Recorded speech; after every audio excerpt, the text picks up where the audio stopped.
សួស្តីបងប្អូនទាំងគ្នាលោកគ្រូមានវីដេអូមួយទាក់ទងលទ្ធផលប្រឡងសងថ្នាក់ទី10ដែលយើងប្រឡងថ្មីបាទលោកគ្រូនឹងបង្ហាញពីលទ្ធផលដែលបងប្អូនបានអនុវត្តប្រឡងខែមុនអញ្ចឹងលោកគ្រូបង្ហាញខ្លីៗដើម្បីបងប្អូនយកទៅមើលបាទនេះគឺសម្រាប់ថ្នាក់ទី10បាទទី10ទៀតបាទទី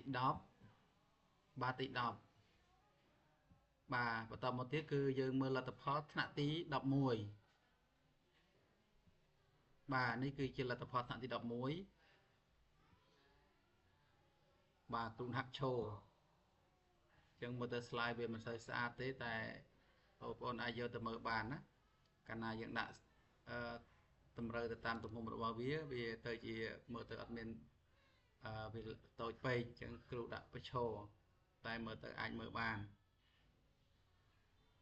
បាទនេះគឺជាលទ្ធផលសម្រាប់បងប្អូនប្រឡងសងកាលពីលើកមុនអញ្ចឹងវីដេអូមានតែប៉ុណ្ណឹងបាទសូមអរគុណ